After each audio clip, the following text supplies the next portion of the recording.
అందరికీ నమస్కారం అండి. Welcome back to our channel.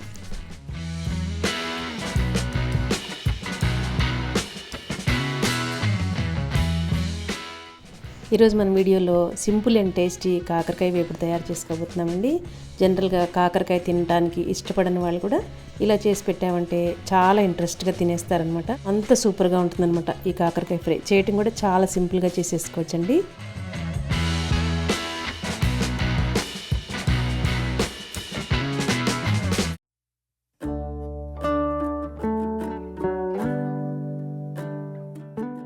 ఈ ఫ్రై చేసుకోవడానికి నేను ఇక్కడ 1/2 కిలో కాకరకాయలను తీసుకుని, మీకు కావాలనుకుంటే పైన గరుకుగా ఉండే పార్ట్ తీసేసుకోవచ్చు. నేనైతే తీయటలేదనమాట. వీటిని సన్నటి రౌండ్స్గా కట్ చేసుకోవాలి, చక్రాలలాగా. మీకు కావాలనుకుంటే చిన్న ముక్కలుగా కూడా కట్ చేసుకోవచ్చు, చిన్న ముక్కలుగా కూడా. నేనైతే ఇలా రౌండ్స్గా కట్ చేస్తున్నాను అనమాట.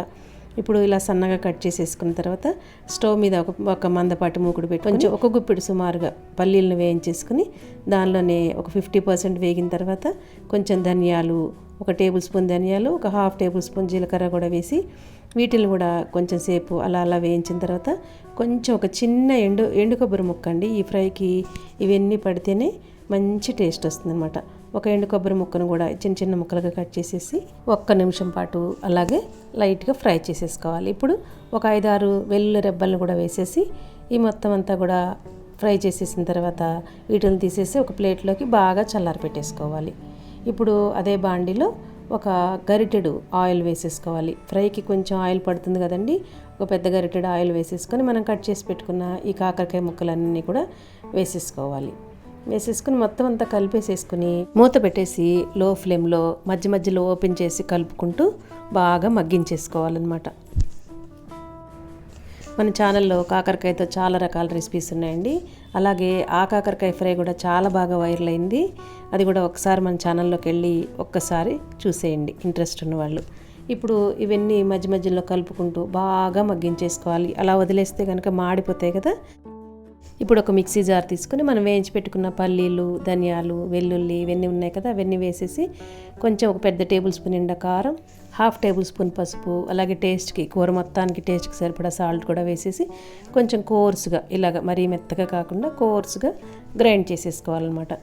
ఇవి కాకరకాయ ముక్కలన్నీ బాగా ఫ్రై అయిపోయిన తర్వాత మూత తీసేసి ఇంకో కొంచెం సేపు ఇలా కలుపుతూ ఫ్రై చేసేస్తే ఏమన్నా తడిలాగా ఉంటే కనుక పోతుంది.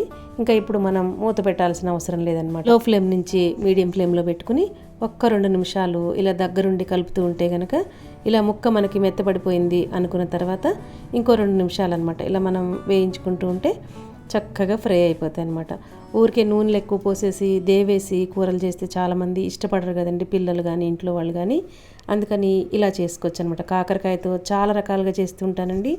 ఇలా గుత్తి కాకరకాయ అని చెప్పేసి వెల్లుల్లి కారంతో చేస్తాను, ఉల్లిపాయ కారంతో ఉల్లి కాకరకాయ అని చెప్పి చేస్తాను, స్టఫ్డ్ శనగపిండి అవన్నీ వేసి అలా ఒకసారి చేస్తాను, అలాగే పులుసు బెల్లం పెట్టి చేస్తూ ఉంటాను. వాటన్నిటిలోకి ఇది ఒక రకం అనమాట. ఇంకా చాలా రకాలుగా చేస్తుంటాను. మన ఛానల్లో ఆల్రెడీ చేసిన ఆ కాకరకాయ కూరని మీరు కావాలనుకుంటే మరి ఒకసారి చూడండి. ఇప్పుడు ఇలాగా చక్కగా ఫ్రై అయిపోయిన తర్వాత మనం ముందుగా ఫ్రై చేసి కోర్సుగా గ్రైండ్ చేసి పెట్టుకున్నాం కదా, ఆ కారం అంతా కూడా దీనిలో వేసేసుకోవాలి. కాకరకాయ కూర చేదుగా ఉంటుందని చెప్పేసి చాలామంది తినడానికి ఇష్టపడరండి. ఏ కూర అయినా సరే చేసే విధంగా చేస్తే కనుక ఈ కాకరకాయలో కూడా చాలా రకాలుగా మనం చేసుకోవచ్చు. ఈ విధంగా చేస్తే ఇంకా బాగా ఇష్టంగా తింటారనమాట. ఇప్పుడు దీనిలో మనం మొత్తం అంతా కలిపేసిన తర్వాత కొంచెం గరం మసాలా పొడి మీ ఇంట్లో చేసింది ఉన్నా సరే లేదా కొన్నదైనా సరే కొంచెం గరం మసాలా పొడి వేయటం వల్ల ఇంకా కొంచెం టేస్ట్ యాడ్ అవుతుందన్నమాట. ఇప్పుడు ఈ గరం మసాలా పొడి కూడా వేసేసాక మళ్ళీ ఒకసారి కలిపేసి దీనిలో ఒక చిన్న సీక్రెట్ ఏంటంటే కొంచెం ఒక 1/2 టేబుల్ స్పూన్ షుగర్ని కొంచెం అలా స్ప్రే చేసేస్తే ఇంకా సూపర్ టేస్ట్ యాడ్ అవుతుందండి. నేను ఎప్పుడు ఇలా కాకరకాయ ఫ్రై చేసినా కూడా కొంచెం ఇలాగా షుగర్ స్ప్రే చేస్తూ ఉంటానన్నమాట. ఇప్పుడు మొత్తం అంతా కలిపేసి ఫైనల్గా దీనిలో కొంచెం కొత్తిమీరతో గార్నిష్ చేసినట్టయితే ఎంతో అద్భుతమైన రుచిగా ఉండే సింపుల్ అండ్ టేస్టీ కాకరకాయ ఫ్రై రెడీ అయిపోయినట్టేనండి. మీరు కూడా ఒకసారి ఇదే విధంగా ట్రై చేసి మీకు ఎలా కుదిరిందనే విషయాన్ని నా కామెంట్స్లో తెలియచేయండి. అలాగే ఈ వీడియో కనుక మీకు నచ్చినట్లయితే మీ వాళ్ళందరికీ షేర్ చేసి మన ఛానల్ని ఇంకా రకరకాల మంచి కంటెంట్ ఉన్న వీడియోస్ కోసం వెంటనే సబ్స్క్రైబ్ చేయటం మాత్రం అస్సలు మర్చిపోకండి.